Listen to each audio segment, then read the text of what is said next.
The story of Pompeii is complete chaos as is, but to add a little fuel to this fire, we dug up some groundbreaking facts, and I mean that quite literally. Hear me out.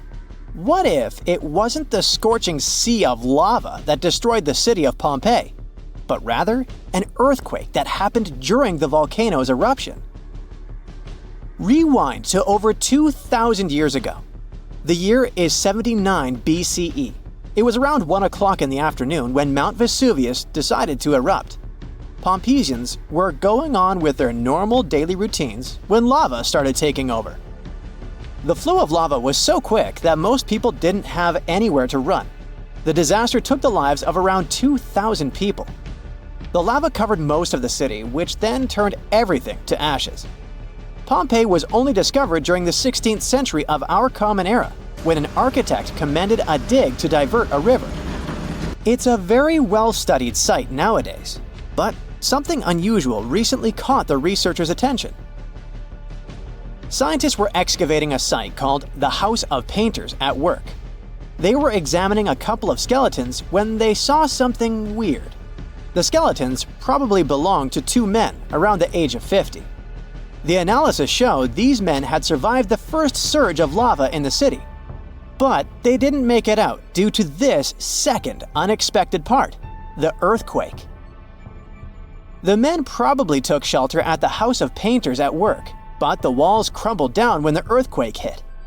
The men were found in a protective posture, like they were trying to shield themselves from something that was going to fall above their heads. Plus, these skeletons were not found under the layer of volcanic ash, but on top of it, proving that they really did survive Vesuvius's sea of lava. It turns out this is not as rare as it seems. A volcanologist explained that the seismic activity during the eruption really made things worse in Pompeii. He said that this seismic chaos probably influenced the desperate choices of a lot of Pompeians in their final moments. This is not the first time the world heard of a possible earthquake in Pompeii. A guy named Pliny the Younger, who escaped the disaster and witnessed the whole thing, beat these scientists to it in his famous letters. Pliny the Younger was a lawyer and an important person back in ancient Rome. He was an eyewitness to the whole Pompeii disaster, and he wrote in one of his letters that the eruption was followed by a trembling of the earth. Researchers do agree that something never added up. Pompeii is known to have really well-preserved skeletons since the ashes kind of played an important role in preserving them. But the buildings were in horrible shape, making it hard to reconstruct the entire city as it once was. Pompeii was indeed one of a kind. It was one of the most vibrant and lively cities of the ancient Roman Empire. The city was huge. It could have been home to as many as 30,000 people in its heyday. The House of Faun, for example, was a clear example of how rich Romans lived their lives in Pompeii. It was a huge house that even had 2 gardens inside, taking up the entire block. They looked like they were made of white marble, but it was actually painted stucco. It was clear to researchers that only aristocrats lived there. Then there was this famous forum. This is where most of the administrative part of the city life happened. It was made up of a lot of different buildings, like the Basilica, a hotspot for political and civil meetings, the Macellum, which was a market, and several temples. If we were visiting this back in the day, we'd see a bunch of men dressed in tunics. A few select ones would wear togas, those heavy white pieces of draped cloth that look like bed linen wrapped over the body. Togas were mainly used on special occasions since they were costly, hard to wash, and considered a traditional costume. Representatives running for office would use it during their campaign run so that commoners would identify them as candidates. One can't forget about the Villa of the Mysteries. Cool name, huh? It was called that way because of some mysterious frescoes found inside of it. Modern-day archaeologists still haven't figured out what the scenes painted are trying to depict. Probably some type of ritual or ceremony. By the way, a villa is simply a large suburban Roman-style house. It's not necessarily a super posh place where the rich and beautiful live. It's usually located on the outskirts of town, near the city's walls. The Villa of the Mysteries one, in particular, was found astoundingly well preserved in modern archaeological excavations. It even had a manufacturing area inside of it, like its own little industry. It was common for richer Romans to own big farmlands, like olive gardens, for example. So they would also build a processing station inside their villas to extract the oil and package the whole thing. The amphitheater was where some of the richer men paid to put on gladiator fights for the rest of the town. It was built around 70 BCE, and it was one of the oldest amphitheaters of the world. It was even older than the Colosseum in Rome. This huge building could fit around 20,000 spectators at once. The seating was arranged by social class, so you could easily spot who was a member of the nobility. And in case you're wondering why it was shaped like a weird egg, it's because that was the shape that allowed for an unobstructed view wherever you were in the crowd. As every other Roman city, Pompeii also had some famous baths. Since not every house had access to plumbing back in the day, most people didn't shower in their homes. That's why so many Romans would use public baths, usually at the end of the day, to clean themselves. But make no mistake, this wasn't just a place for bathing, it was a cultural hotspot. The baths were made up of many different rooms. The first one was like a locker room, where people would keep their clothes and personal belongings. This is where the upper and lower classes mingled together. Someone's class could easily be identified by their clothes and jewelry. The amount of gold and silver worn back in those days is nothing compared to what most people wear today. Usually, the rich folks would leave someone to take care of their belongings while they went and took their bath. Because yes, it could happen that stuff went missing while chilling and relaxing. The big focus on self-care nowadays was already a thing for ancient Romans. It was common that before taking a bath, olive oil was rubbed all over the skin. They would scrape off the dirty skin with a strigil. That may sound weird, but also extremely pleasing. The baths had rooms for massages. Some of them had reading rooms, and even courtyards for some healthy exercise. Oh, there was even a natatio, or swimming pool if you're not fluent in Latin. After all, it was the Romans that said, a healthy body is a healthy mind. The bakeries. Bread was one of the main components of Pompeian diet, so much so that there were around 30 bakeries in the city. Bread was freshly made from scratch every day. In a special area of the shop, the corn or wheat was ground, and mules would circle around to keep the mills going. The funny thing about Pompeians is that they like to cover the exterior walls of buildings with paintings, much like graffiti nowadays. Their paintings, usually frescoes, used to depict what daily life was like in the city. Ancient Romans were very outdoorsy people, so coloring their walls seemed like a good option for them. A lot of houses had frescoes inside of them too, to make up for the lack of windows. The paintings gave the house owners the illusion of more space if the painting was of, let's say, a garden, for example. This is not some hypothetical situation or fairy tale. The Vesuvius supervolcano that erased the city of Pompeii may wake up again and destroy many other towns built near the mountain. And to understand what consequences humanity would face if it wakens this time, it's smart to know what the eruption did 2,000 years ago with the ancient city. So Pompeii was a thriving city in the Roman Empire, located just 5 miles from Vesuvius on the west coast of Italy. It was a resort where the noblest and richest people rested. They walked along cozy streets, lived in beautiful villas, and had fun beside fountains. The soil in this region was fertile since the ground around the volcano had a lot of useful elements. Olives and grapes from Pompeii were sold throughout the empire. About 12,000 people lived in Pompeii by the time of the eruption. It seems not so much compared to modern standards, but it was considered a big city in those days. The catastrophe began unexpectedly in 79 CE. At first, everyone felt the ground tremble. Birds flew away from the volcano as far as possible. There was tension in the air because of the impending catastrophe. The volcano started to release thick smoke, soot, and ash. There was so much of it that soon it obscured the sky over the city with a heavy gray cloud. Vesuvius spat out gases, rocks, and dirt. Hot ash polluted the air and made it difficult for people to breathe. Locals couldn't see inside this gray haze. And then it started raining heavily. The water mixed with ash and soot and fell on Pompeii. Roofs of houses broke under the heavy weight of mud. Streets, fountains, alleys, and squares were hidden under millions of tons of soot. The next day, the destruction continued with renewed force. There was an explosion of hot gas and crushed rock at the top of the mountain. A devastating blast wave at a speed of 100 miles per hour dispersed in all directions and vaporized all the trees in its path. When the wave reached Pompeii, it turned the city into ruins. On the second day, the eruption stopped. By this time, the great town had been lying under a thick blanket of ash. By the way, this type of eruption is called an explosive one. But when lava flows out of a volcano and causes a fire, this is a quiet eruption. The last time Vesuvius erupted was in 1944, but even today, it's still one of the most dangerous volcanoes in the world. But nobody's afraid of it. 3 million people live around the mountain, about 20 miles from the crater. If the volcano wakes up, it could be one of the most enormous cataclysms in the modern world. Pompeii was destroyed almost 2,000 years ago. Since then, science and technology have advanced a lot. We're planning to colonize Mars someday.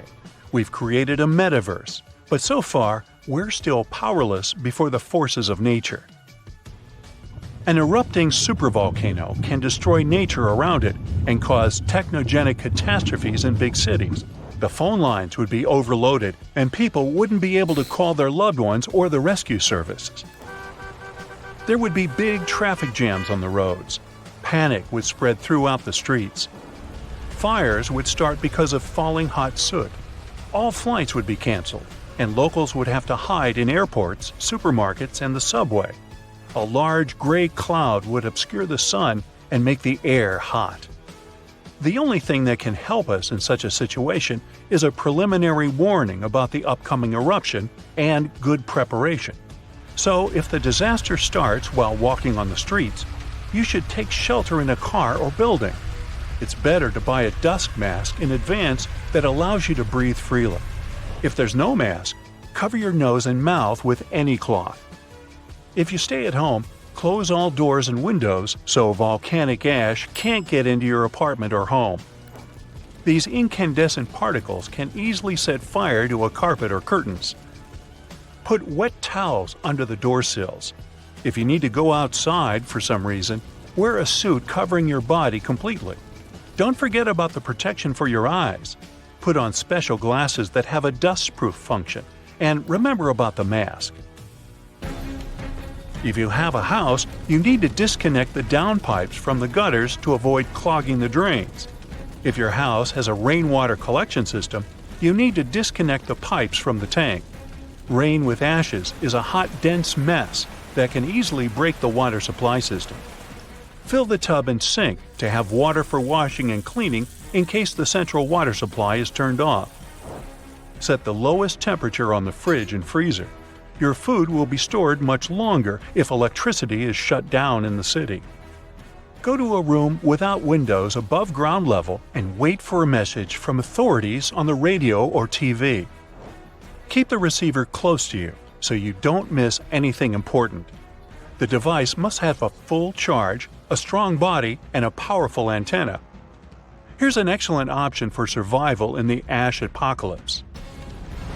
The eruption is intensifying, and you hear on the radio about the evacuation. At this point, you need to calm down and follow the instructions from rescuers. Collect a bag at home with food, water, and medical supplies. Your emergency kit should include flares, maps, a first aid kit, sleeping bags, flashlights, a fire extinguisher, a portable phone charger, car tools, and a few charged batteries. You should always have a filled gasoline canister if you live near an active volcano. Going to the gas station is not a good idea during the evacuation. You can get into a long traffic jam and spend too much time in it. If you don't have a car, ask your friends for help or pay someone for a ride. It's possible the city administration would organize buses for evacuation. you would find out about it through the radio. In any case, before leaving the house, don't forget to turn off the gas and electrical devices and shut off the valve with the water supply to prevent your home from a gas leak or flooding. So, you're driving a car. The authorities must announce the plans for evacuation. Don't go off the route because some roads can be blocked. Perhaps they will say the eruption is over and you can return home. Maybe the eruption will be so strong that it will destroy the city. Anyway, if you're prepared, you'll have fewer things to worry about. Modern seismic sensors monitor the fluctuations of tectonic plates and the volcano's activity, so the eruption won't be a surprise. Pompeii is far from the only city destroyed by the eruption. In 1785, a similar disaster occurred in the Japanese town of Aogoshima. It was located right in the crater of an active volcano, and one day it woke up. It was sunny weather, and no one suspected a disaster was coming. At some point, the birds rose in the air and flew away. Then the ground began to shake. A heavy, low sound came from the depths of the island, and thick streams of smoke and ash erupted from the volcano. The volcano threw dirt and big red-hot stones into the sky. It looked like a meteor shower. People evacuated, and the mountain continued to erupt for several weeks. When the ashes settled, the volcano fell asleep again, and people began to return to their city. Despite the risk of a new eruption, they continue to live and work there today. Since then, more than 200 years have passed, and the volcano never woke up. Meteorological and seismological services monitor the situation and seismic activity. After all the horrors and devastation that a volcanic eruption leads to, harmony in nature eventually comes. Decades and centuries later, volcanic ash, rich in helpful food elements, settles on the soil and makes it fertile. Then life will rise from the ashes like a phoenix. It's the 15th of January, 2022, 4:47 p.m. local time. It will start any moment. Here, do you feel these jolts? The South Pacific is about to experience one of the most powerful volcanic eruptions ever recorded by modern instruments. The eruption begins at Hunga Tonga Hunga Ha'api, an underwater volcano in the Tongan archipelago. The eruption itself is enormous. Its volcanic explosivity index is at least VEI 5, with the maximum being 8. It's as powerful as such historic catastrophes as Mount St. Helens in 1980 and Mount Vesuvius in 79 CE. The eruption releases a staggering 2.4 cubic miles of volcanic material and sends over 150 million tons of water vapor into the stratosphere. This amount of water vapor would have been enough to fill 58,000 Olympic swimming pools.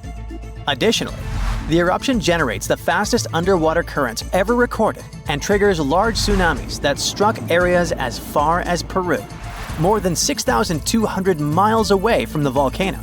And it takes at least 4 lives, with even more missing.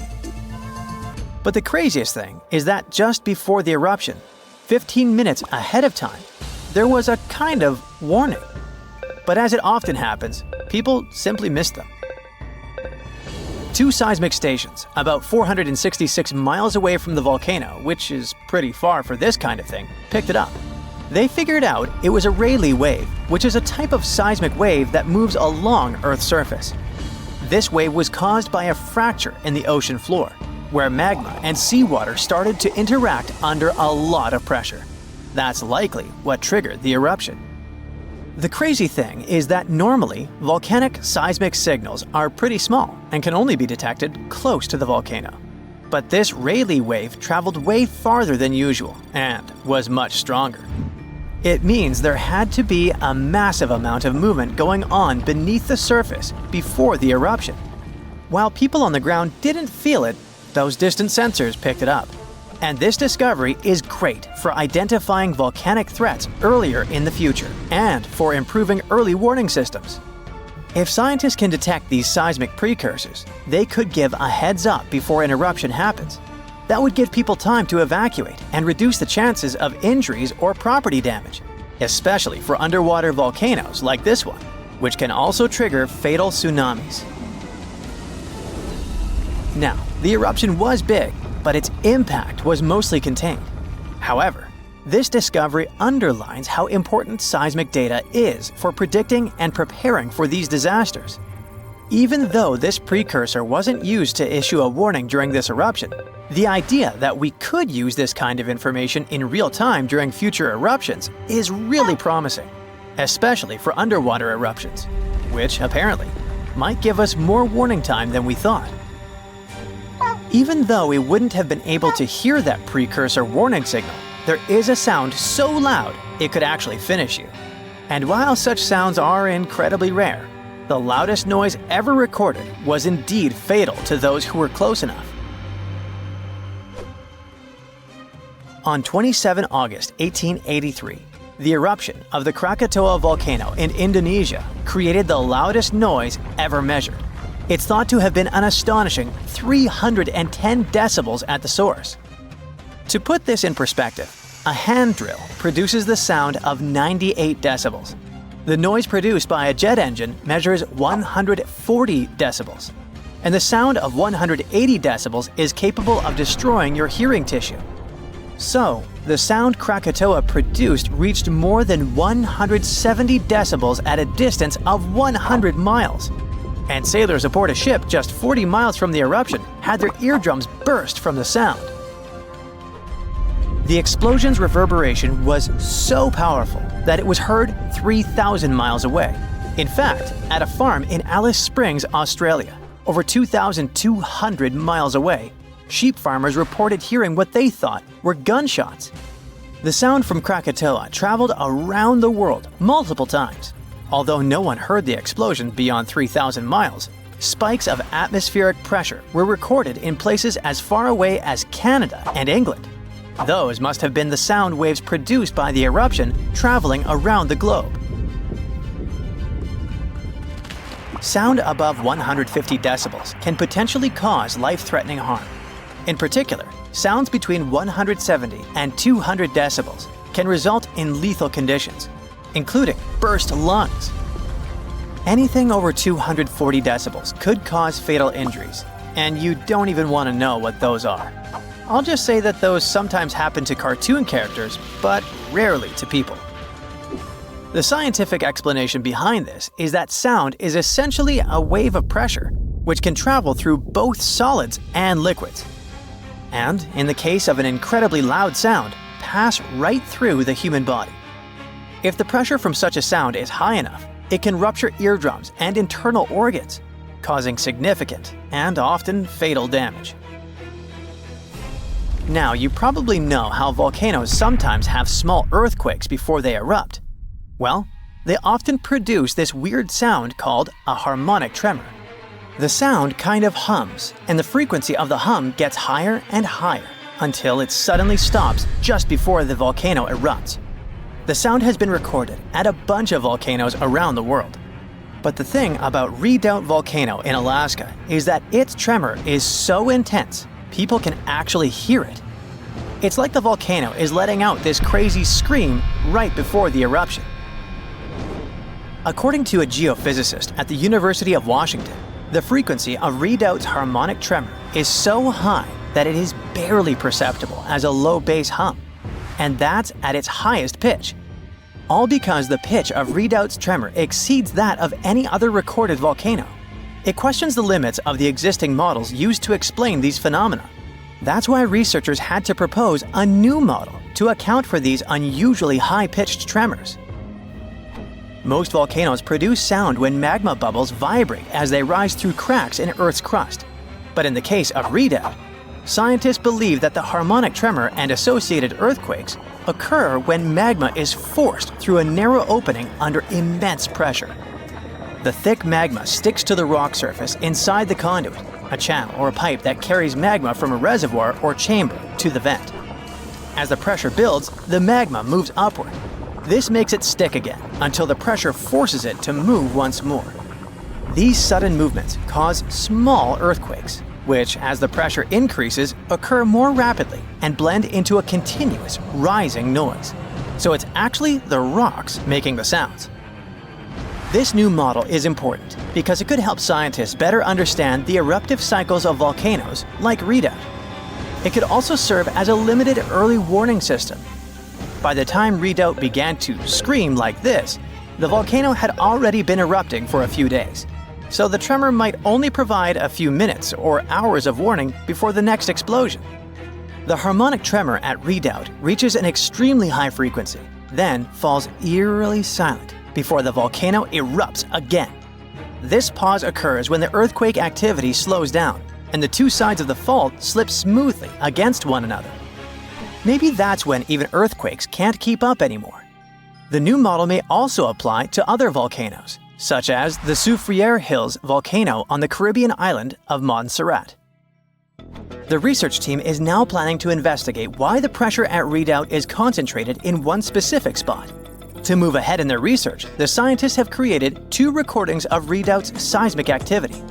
The first, a 10-second recording, compresses about 10 minutes of seismic sounds and harmonic tremors, sped up 60 times. The second, a 1-minute recording, condenses roughly an hour of activity, including more than 1,600 small earthquakes that had occurred before Redoubt's first explosion with harmonic tremor. These recordings could provide crucial insight into the dynamics of volcanic eruptions and the signals that precede them. Imagine standing in the middle of Europe 40,000 years ago. The landscape is rough, cold, and unforgiving. Fast food is scarce, and there's no internet. Suddenly, from out of the woods steps a figure, stocky, strong, and with a face that is quite unusual. This human looks similar to us, but something about them is different. Their brow is heavy, their nose is broad, and their body seems to be built to fight nature itself. Well, congrats! You've just met a Neanderthal. You might have thought that Neanderthals were basically ancient humans, but that's not really true. We come from the same genus called Homo, but we, all modern humans, belong to one same species called Homo sapiens. However, there used to be lots of human species before, and Homo neanderthalensis was just one of them. And they actually were kind of cooler than us. So what in the world has happened to them? Neanderthals lived for a long time, for about 360,000 years, across Europe and parts of Asia. 40,000 years ago, the place we now call southern Italy was sitting on top of a huge disaster, a massive supervolcano called Pompeii. This big boy is huge, about 9 miles wide. That's about 10 to 20 minutes in a car to get across it all. But there were no cars then, remember? At the time, it was quiet for a while, but one day, suddenly, it blew in what became one of the biggest volcanic eruptions Europe had seen in 200,000 years. The catastrophe was so crazy that ash, gases, and debris altered the climate across the entire continent. What comes next is usually called a volcanic winter. Average temperatures drop, the sky gets darker, and life becomes even harsher than it already is. The eruption, known as the Campanian Ingumbrite, caused Europe to cool by as much as 7 degrees Fahrenheit. Doesn't sound like much? Well, the drop of even 1 degree would cause winters to become harsher, causing horrible snowfall, rains, and floods. Crops would struggle to grow, leading to food shortages. The weather would go wild, too, with storms and droughts. Hey, kind of like now. Except multiply this by 7. Events like these caused some huge chaos in modern times. You can imagine what it did to the Neanderthals. But in reality, a simple volcanic eruption shouldn't destroy an entire species, right? Well, yes. The truth is, the Neanderthals were already hanging by a thread back then, and all because of us. They've been in a tough spot for a while. They lived in places that are now parts of Europe, Western Asia, and the Middle East. Modern humans, us Homo sapiens, entered Europe and were giving them some serious competition for food and shelter. Homo sapiens were sneaky dudes, better at finding food, easily adapting to different environments, and using more advanced tools. We were pushing Neanderthals out, trying to get the same resources. We literally made their extinction a slow and very unpleasant process. So, while the volcano definitely made things worse, it wasn't their only problem, and they didn't completely disappear after the eruption. Some of them hung on in isolated places, like Gibraltar, for another 12,000 years. That's because it's likely most of the severe cooling actually happened farther east, away from where the Neanderthals were trying to survive, and it didn't hit their homes as hard as we thought. In fact, the eruption may have even helped them, at least for a while. Some scientists say that the volcanic fallout might have slowed down modern humans' expansion into Neanderthal territory and gave the poor fellas a little more time to survive. So, the Pompeii eruption was a nasty event, but it only delayed the inevitable. Pompeii is a wild card. It's also known as the Fields of Fire. The air itself there is thick with legend. The Greeks and Romans believed this volcano was the gateway to the underworld. Even an ancient Roman poet, Virgil, mentioned this in his famous story, the Aeneid. The hero Aeneas must descend into the underworld, and this place is exactly where he starts. Back in the day, this landscape was full of Roman villas, spas, and fish ponds. The elite had the time of their lives there. What they didn't know, though, was that they were standing on treacherous ground that could go crazy at any moment. The Pompeii is not your typical volcano. You'd imagine a single towering peak, but the landscape looks deceivingly calm, with small features popping up here and there. But if you flew above it, the sight would be insane. A gigantic circular basin, peppered with volcanic cones and craters, like scars from the Earth's violent past. The danger here lies in its subtlety. The ground beneath your feet is constantly shifting, even when you don't notice it. Every so often, the land rises, only to sink again, sometimes by several feet, as magma or gas moves beneath the surface. It's incredibly creepy. The risk is almost invisible. The Pompeii is a massive depression formed by two colossal volcanic eruptions. One of them was the one that cooked Neanderthals, and another happened 15,000 years ago. The most famous eruption, though, happened in the 16th century, and it was horrifying. The year was 1538. For years, the people of Paswali had noticed something unsettling. Land that once sat below the waves was slowly rising. What was once the sea had become new ground. Rumblings from deep within the earth were terrifying, but had become a normal part of life. Earthquakes started in the early 1530s, small at first, but in just 8 years, they became the norm. Until one day, on September 28th, horrifying tremors shook the ground. By the next evening, as the sun dipped below the horizon, a massive crack ripped open the earth near the ancient Roman town of Tripurgoli. From this gash spewed fire, smoke, and a rain of volcanic ash miles away. It was thick and muddy, likely mixed with underground water. The ground trembled as hot pumice rock was thrown high into the air. And then a new mountain began to rise from the land. This was the birth of what we now call Monte Nuovo. Eventually, things seemed to calm down, as if the earth was catching its breath. For days, things seemed quiet. Locals relaxed a bit. They began to approach the new mysterious volcano, a crater with something that resembled boiling within it. People visited it like a new attraction. But then, just days later, the disaster struck again. At night, without warning, a new mountain went wild. A blast from the southern flank hurled scoria, chunks of jagged volcanic rock, into the air. This one was fatal for 24 people. The debris found afterwards was huge and coarse. For centuries after, the only signs of life from the Monte Nuovo were small fumaroles, jets of gas seeping from the earth. But then, even those faded away. Now it's just a lush green cone, a pretty sleeping giant. But the ground near Naples, Italy, is still alive. The Pompeii sits quietly for now, but it might not be for long. It's showing signs it might be waking up again. This supervolcano looks like a hellish landscape, with its boiling mud pits, geysers, and steam vents. Romans and medieval Christians once believed it was a gateway to the underworld, and who can blame them? What's spooky is that recently scientists detected unusual activity under the surface. In 2012, Italian authorities raised the alert level on the volcano from green to yellow, meaning that it needs close monitoring. There are certain changes that usually happen before an eruption. The magma below starts releasing gases, which could weaken the rock above, eventually triggering a disaster. Unfortunately, no one can predict exactly when or if it will erupt. But if it does, the consequences could range from a minor inconvenience for locals to a global catastrophe. Its last tiny eruption happened in the 16th century, and it wasn't too bad. But if history repeats itself, like it was with Neanderthals, we're all cooked. An eruption like that could lead to global cooling, crop failures, and widespread famine. Right now, a group of scientists is trying to get a clearer picture of what's happening beneath the surface. The Pompeii Deep Drilling Project is working to drill a 10,000-foot borehole, hoping to check out the magma chamber up close. But at least for now, the supervolcano remains quiet, and let's hope it stays that way.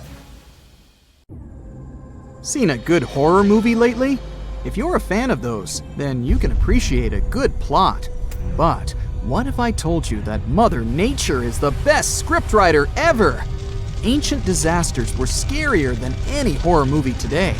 From tsunamis to volcanic eruptions, you'll be shocked by the scale of these events.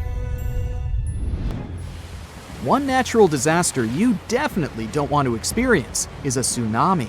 Those gigantic walls of water sweep across the coast and take out everything in their way. And it's nothing new for our planet. Scientists were able to piece together a timeline based on evidence that major tsunamis left. In northern Chile, a large boulder sits high above the Pacific Ocean. Behind it, a desert as far as the eye can see. This 44-ton stone obviously doesn't belong here. It's the result of an ancient tsunami. Waves as high as a 6-story building carried boulders like pebbles. Researchers estimate this happened in 1420. But how can they possibly know this? In the 15th century, there were no written records in the region. Time for some detective work. Archaeologists discovered that around the same time, there was a tsunami in Japan, on the other side of the Pacific Ocean. The ground shook off the coast of Chile. That's how the tsunami was created. Then the wave traveled nearly 2/5 of the Earth's circumference. That's one tireless tsunami. But this wasn't a one-time event. Evidence suggests that a similar event happened 3,800 years ago. Ancient people abandoned their coastal villages around this time. They were moving inland. How did they know it was time to go? There's evidence of erosion due to strong currents, telltale signs of an ancient tsunami. As you know from school textbooks, oxygen is 21% of the air we breathe. But it wasn't always a part of Earth's atmosphere. Oxygen was missing during the first half of our planet's lifespan. Carbon dioxide and methane were the name of the game back then. CO2 is what makes our drinks fizz. But isn't the other gas dangerous? Yes, because you can't smell methane. And that's the reason there was no life on Earth billions of years ago. So how did we get from methane to oxygen? In come the cyanobacteria. This group of microbes started to evolve some 2.7 billion years ago. These tiny microbes mastered photosynthesis, converting sunlight into energy. And the byproduct of this process was, you've guessed it, oxygen. Soon it started escaping from water into the atmosphere. There, it reacted with methane, and over time, O2 replaced it completely. Scientists named this process the Great Oxidation Event. But how could it be bad? After all, we're alive thanks to it. All that oxygen acted as a poison for anaerobic organisms. And no, these are not life forms that didn't do aerobics or Pilates. The term simply means that these microorganisms didn't need oxygen to grow. Too much oxygen, and they would be goners. And that's precisely what happened.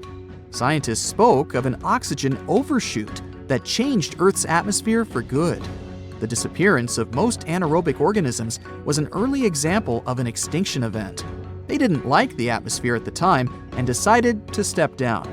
But look on the bright side. They made room for oxygen-loving humans to enter the picture. Let's go to Turkey. No, not the seaside resorts that tourists visit in the summer, but the region of Anatolia in the southeast of the country. Göbekli Tepe is the world's oldest known temple site. It dates back to the Neolithic period. Scientists found a stone pillar here that tells a tale of an ancient disaster. They presume that the pillar is commemorative. Today, humans still build similar structures to mark an important event or a person. Just one example is the Washington Memorial. It was built in honor of the first American president, George Washington. But the pillar in Turkey doesn't commemorate a happy event. Scientists believe it shows a devastating occurrence, a comet crashing into the Earth. The event must have been destructive. There are also other signs on the monument. These symbols align with the setup of the night sky stars for the year 10,950 BCE. The date astounded the researchers. It matched their earlier research of an ice core sample in Greenland. This showed that a comet fragment hit our planet around the same time. The archaeological site could have easily been an ancient observatory. And whoever worked at it observed a cataclysmic event. The impact must have been so powerful that it changed the Earth's rotational axis. That's the imaginary pole going through our planet from top to bottom. That ancient comet must have packed a punch to knock the blue planet off balance. Have you heard of the city of Tal El Hammam in the valley of the Jordan River? The reason why your answer is probably no is that the city doesn't exist today. It completely disappeared around the year 1650 BCE. It was one of the three major cities in this part of the Middle East.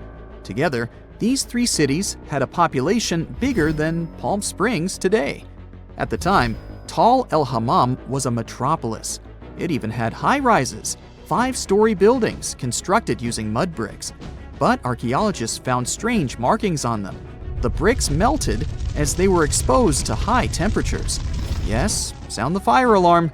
Some sort of disaster had caused a major fire. Archaeological finds pointed to a suspect for such damage: a rock from space. So, where was the crater? This comet, or an asteroid, never made it to the ground. It was traveling at high speed, so it disintegrated before hitting the ground. Such an event is called an airburst. The largest witnessed meteor airburst happened over Tunguska in the north of Asia in 1908. Scientists estimated that the airburst in Tal El Hammam happened 2.5 miles above the city. This event released a lot of energy. Air temperature quickly rose to 3,600 degrees Fahrenheit. That's hot enough to set clothes and wood on fire in an instant. Mud bricks and tools made from metal start to melt when exposed to such heat. This would explain the evidence scientists unearthed. But there was one more find: salt. The event was so powerful that it distributed salt over the region around the Dead Sea. Any farmer will tell you that salty soil and crops don't go well together. People started moving away from the area because they couldn't grow food. Imagine an island with whitewashed villages surrounded by a sapphire blue sea. Such a place exists in reality. It's the island of Santorini. But the history of this place hides a tale of destruction. The island is of volcanic origin. This means that a violent eruption created it some 3,000 years ago. Now there are two islands. The bigger one is shaped like a horseshoe. When you look at them from above, the two islands look like they form a circle. That's because they were once a single island. It had a large mountain and was round in shape. But then it all changed almost overnight. One of the largest volcanic eruptions in human history tore Santorini apart. The earth trembled, tsunamis formed, and clouds of ash filled the sky. A daunting image. People felt the eruption hundreds of miles away. When it was all over, seawater rushed into the caldera of the former volcano. That's why the water in the lagoon has such a beautiful color. Scientists know so much about Santorini's past because of an unlikely assistant, a tree. The juniper tree, to be exact. People use its aromatic wood for everything from furniture to making pencils. On the Greek island, its rings revealed the tale of the ancient eruption. As a tree grows, it doesn't only go up, it expands sideways as well. Each new layer of bark adds a ring to the trunk. It takes a year for one ring to form. And on Santorini, one ring was unnaturally pale. The scientists did the math and voila, they dated the eruption to 1560 BCE. Tunnels, metro, underground systems, and even secret passageways to the houses of the rich and famous. Why else do we need tunnels, you may wonder? To hide. Many cities have underground tunnels and even underground doppelgangers. Now let's make it clear. Those passages are normally not connected, contrary to the popular rumor claiming that it was possible to get from Scotland to Turkey using underground passageways built around 5,000 years ago. I mean, it sounds insane even today. Imagine building it back in the day. These tunnels have an official name, the Erdstall Tunnels, and they were most likely built in the Middle Ages. However, we still don't have the exact information about the date. The highest concentration of those tunnels are in Bavaria, Germany, but there are many of them in Great Britain and France too. Erdstall tunnels, a unique type of earthen passage found globally, are characterized by their narrow, oval-shaped corridors and tight choke points, known as schlups, or slip-outs. Despite speculation, their purpose remains a mystery. However, some of those tunnels have fireplaces and even vents, which might mean those were used primarily for shelter. Dating back to the Middle Ages, possibly as early as the 12th century, Erdstall tunnels lack archaeological signs and historical records. So it's not a surprise that there are many rumors about their use. Some scientists are sure those were storage spaces, though their narrowness makes this impractical. Another idea is that they provided hiding spots for farmers during tribal raids. However, their single entry point raises doubts about their effectiveness in evading threats. Now, if you're feeling like Indiana Jones and want to venture into those tunnels, you're in luck. A few structures, like the Erdstall Radkobluken in Austria, welcome visitors to explore these enigmatic structures. Most of them are closed to the public eye, though. The origins of Erdstall tunnels remain largely unknown, just like their real functions. And if you think, hey, it's the 21st century here, we can study pretty much everything, well, you're wrong. What makes these tunnels hard to study are the tight confines. Traditional surveying methods often prove inadequate in such spaces. To solve this problem, scientists use a handheld device that integrates an RGB camera, a gyroscope, and high-resolution depth sensors, allowing them to capture intricate details of the tunnels. They also use modern techniques like 3D surveying in hopes of uncovering the true origins and purposes of those tunnels. One hypothesis even suggests they may have been poorly conceived dwellings, abandoned when their inadequacies became apparent. Still, not everyone quite agrees with this idea. Other theories suggest they served spiritual purposes, while the most intriguing idea speculates that those tunnels may be remnants of extraterrestrial civilizations. Experts believe they may have been used for practical matters, such as granaries or hiding spots from looters. As we don't have exact info on who built it and when, it may be pretty much anyone, even a sloth. Nope, I'm not a lunatic. Sloths can build giant tunnels. Check this out. In 2009, a farmer in southern Brazil was driving his tractor through a cornfield when it suddenly sank into the ground. He quickly discovered he had broken through the top of an underground tunnel.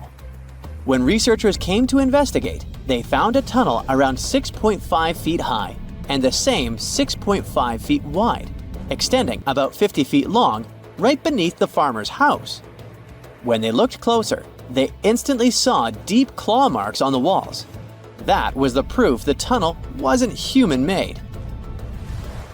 So that thing the farmer uncovered was a megafauna paleoburrow, a prehistoric tunnel dug by ancient creatures like giant ground sloths or giant armadillos from over 10,000 years ago. I know, it's hard to imagine those beasts, but let me help you. Take a hamster. Now, increase it to the size of an elephant. Don't forget, this 13-foot-tall hamster could also walk on 2 legs. During their time, around 15 million to 10,000 years ago, many species of sloths and giant armadillos roamed the Americas, some even digging similar tunnels. Today, many of these tunnels are filled with sediment, though some remain clear, similar to the one the farmer discovered. This 2009 find sparked significant interest, leading to the discovery of over 1,500 paleoburrows across southern Brazil, making it the era with the highest concentration of such sites worldwide. But no one knows exactly why there are so many of them in southern Brazil. While some paleoburrows exist throughout South America, none have been found in North America, which is weird since those huge sloths roamed the entire continent. The exact purpose of these large tunnels remains a mystery, but scientists believe they may have served as nursing spaces, temperature regulation, or hibernation areas. Tunnels likely developed over centuries as successive generations of sloths and armadillos expanded them. Now, let's take a look at fugus. No, not the Japanese fatal delicacy, and no, not a town in New Guinea. To see them, we gotta travel to the UK. So fugus are underground structures too, but they don't look exactly like tunnels. They are dry stone structures. They look as if a cave had been decorated with stones from the inside. There are only around 15 of them found so far, and most of them are located in Cornwall. According to the estimates, those tunnels were built about 2,400 years ago, and they're still in pristine condition, which is truly fascinating. I mean, back in the day, people had no cool machinery whatsoever, yet their structures still last. And if you dare to buy an apartment today, well, chances are you won't be too happy about the quality. Going back to our fugus, there's nothing extraordinary about their supposed purpose. They could be used for spiritual purposes, as a place to hide, or a food storage. The latest application, though, is a bit weird. I guess it's not a secret for anyone that England is famous for its excessive humidity. And if you want to store your food properly, you gotta avoid the humidity at all costs. Otherwise, say welcome to mold and fungi. But ancient people weren't dull-witted at all, or they wouldn't have survived, and you and I wouldn't be around now. So they might have adapted those fugus to store just some products, those that already had natural molds in them, assisting in the preservation of perishable food, like milk, butter, and cheese. But hey, those are just speculations. The true reason why they were built remains unknown. What makes fugus unique is that they are intentionally built tunnels, not just excavated mines like those in Wales. They were crafted by digging deep trenches, lining them with stone slabs, covering them with capstones, and then filling over them, all of which took significant time and effort. Still, no matter how hard those were to construct, cities around the globe are often built over intricate tunnel systems, each unique to its location. For instance, Paris is famous for its extensive underground quarries, which were abandoned years ago, but still pose a risk of collapse in certain areas above. London boasts one of the largest tunnel networks in the world, including many that were specifically created for military purposes. In New York City, there are rumors of secret tunnels, while Los Angeles has old tunnels from the Prohibition era used for speakeasies. Many other cities also have their share of enigmatic tunnels, and surprisingly, Florida is no exception. It happened in the year 2011 in Ybor City. Near a former post office, flooding uncovered something weird, a section of an unknown structure. Back then, people didn't pay much attention to that, so it took another 7 years to discover something truly fascinating. This historic neighborhood was founded in the 1880s, but it remained unknown until 2018 that it also has a hidden tunnel network. We only learned of it because of renovation work. The exact purpose, of course, is unknown, but most scientists are pretty sure that they serve to connect to early gaming spots and the port of Tampa. Figuring out how extensive the tunnel network is tricky. In 2018, a historic home in Seminole Heights revealed locked doors leading to tunnels from the 1920s. One local even said he traveled through a tunnel for 20 minutes. Rumors suggest some tunnels connect to the Hillsborough River and Ybor City. Research is ongoing, but no new info has emerged yet.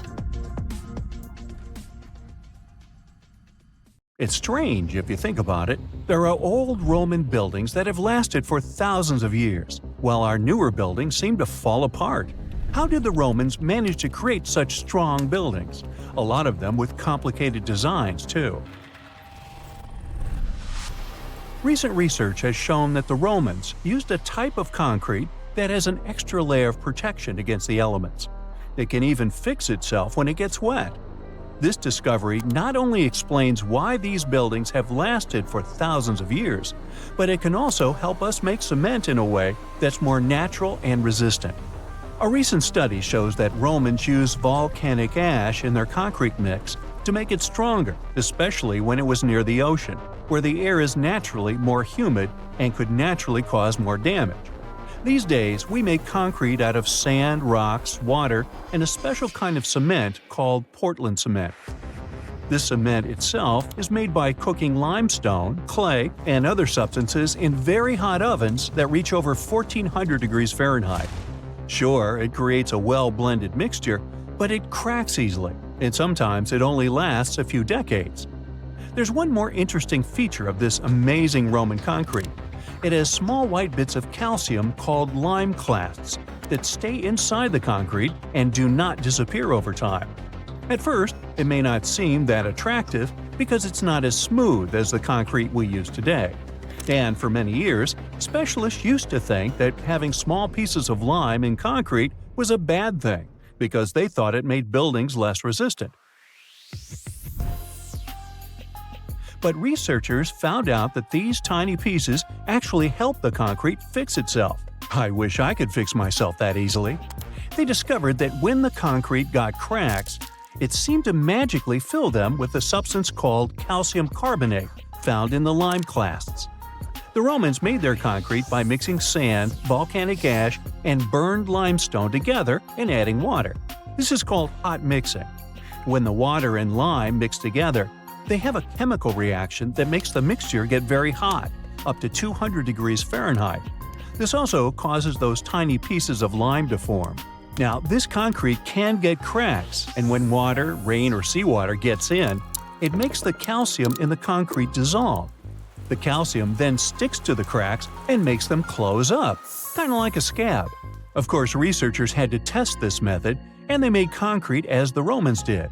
Shortly after, they cracked it here and there. They placed the cracked concrete under water, and after 1 to 3 weeks, the cracks were gone. Safe to say, this didn't happen with concrete made using modern methods.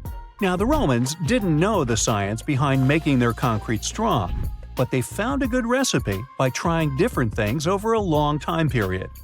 Ancient records show that they used this recipe to build strong structures, especially for ships, and continued to use it once they found it was successful.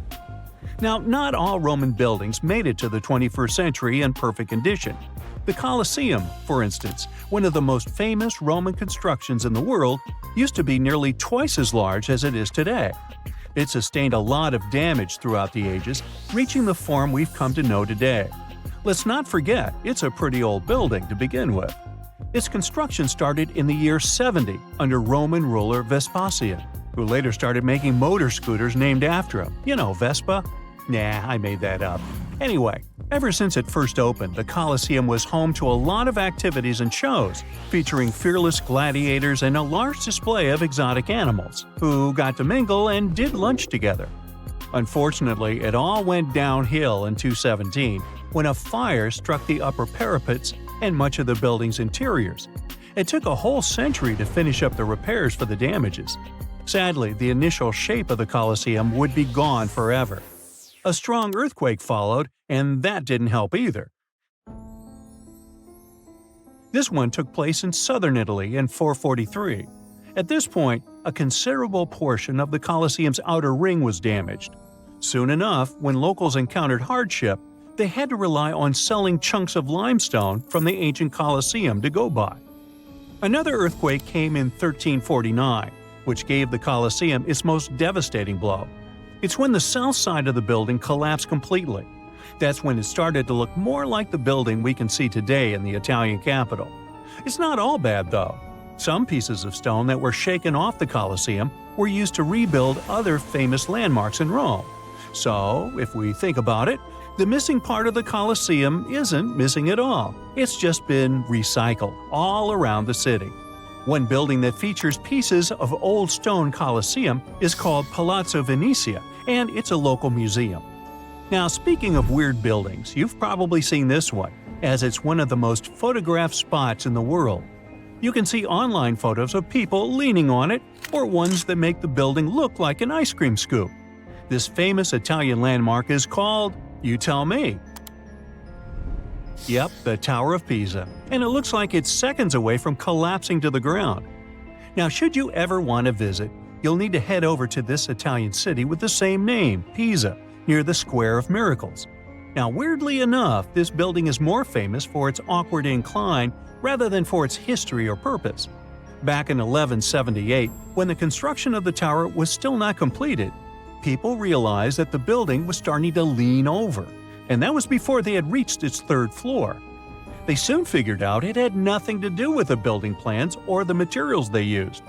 It was all happening because of the mushy and shifting soil which was beneath the construction. These days, we know that placing a building on top of soil made of clay, fine sand, and shells isn't the best idea. But back then, people didn't know how to figure that out before building something. Now, fast forward some centuries, and it became clear that this 180-foot tower isn't just leaning, it is falling, and at a considerable rate of about 0.08 of an inch per year.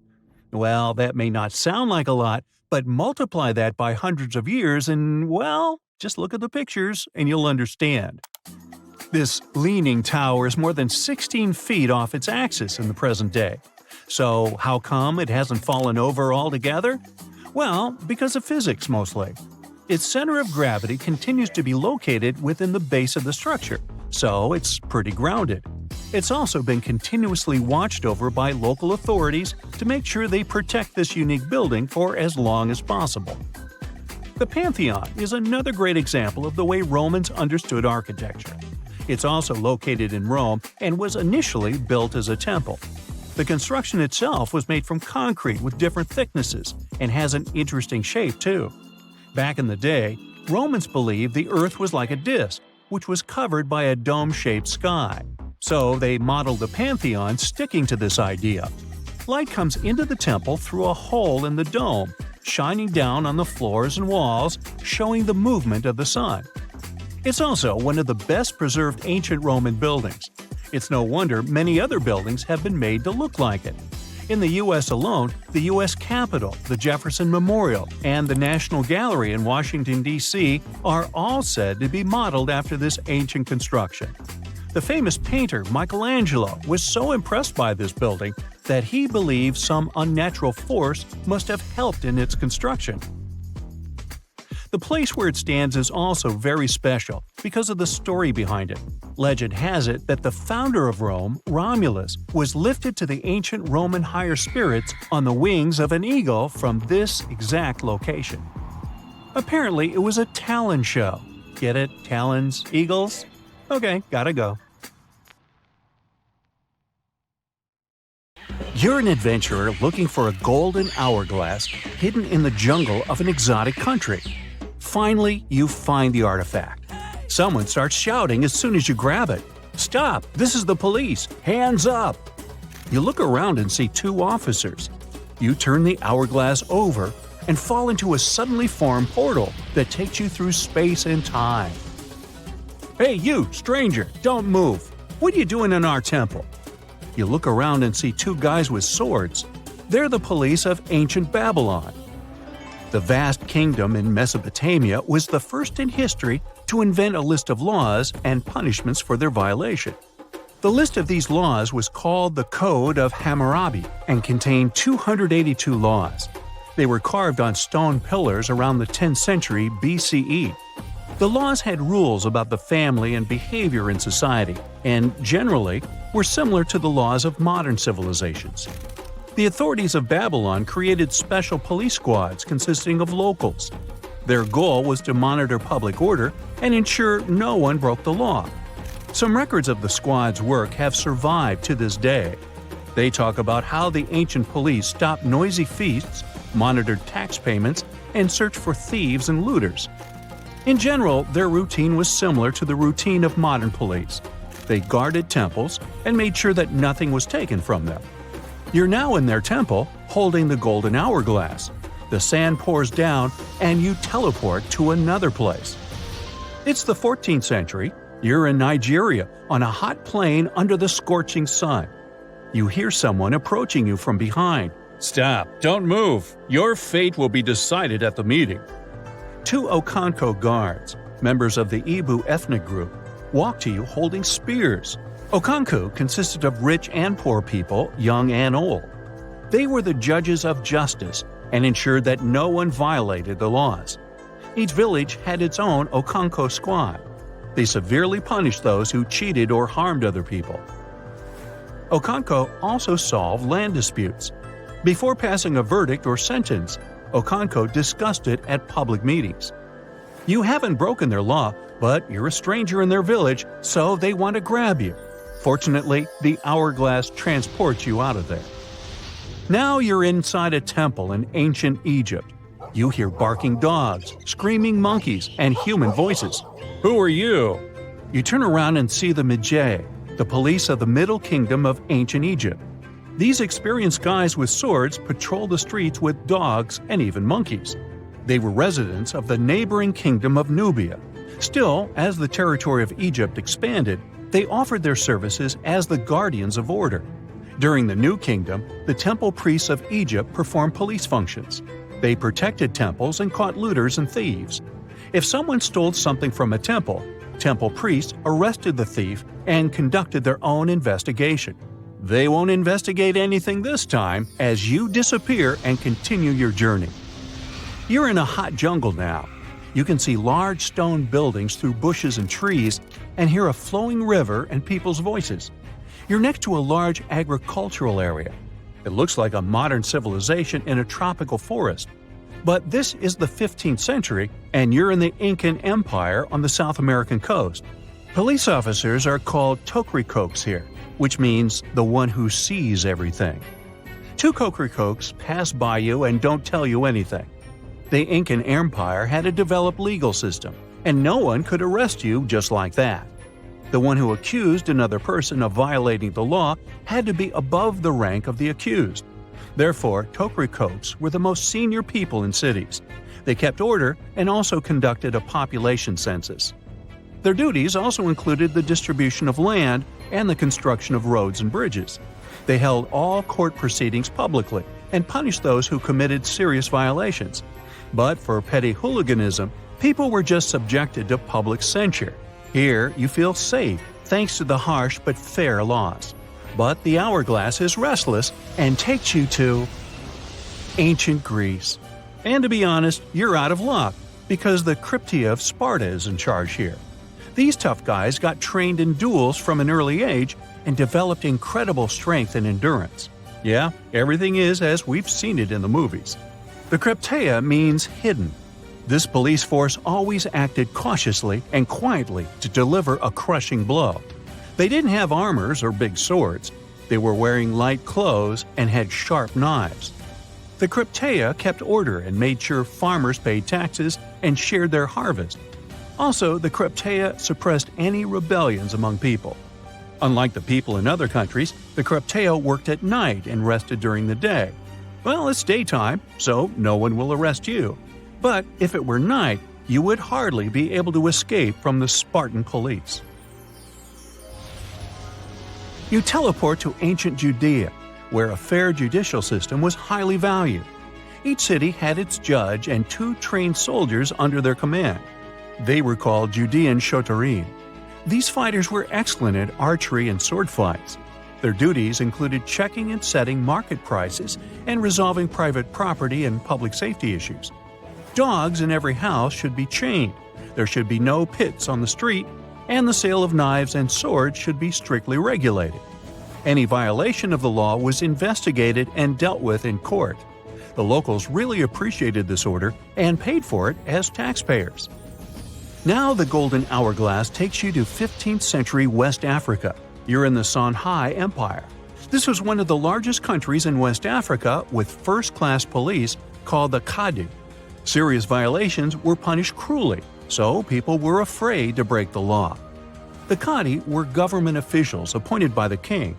They decided who to court-martial and who to punish with a small fine. They monitored not only the order in cities, but also the environment of the king.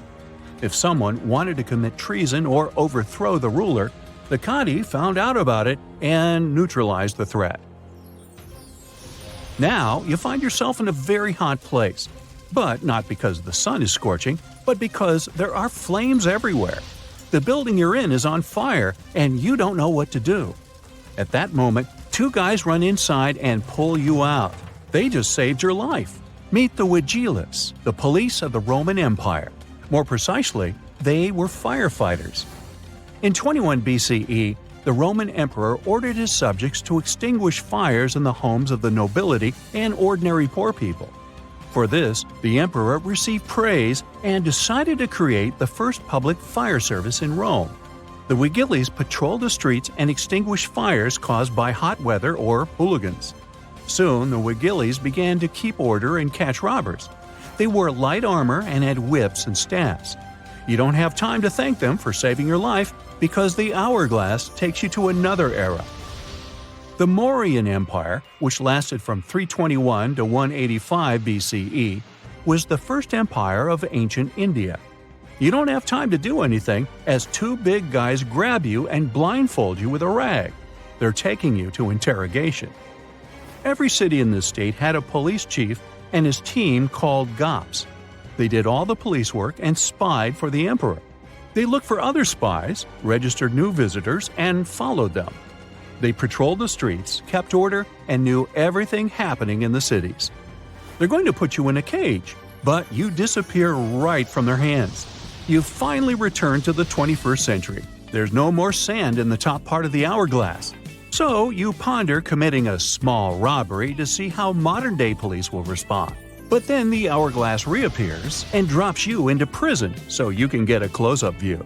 Then you wake up.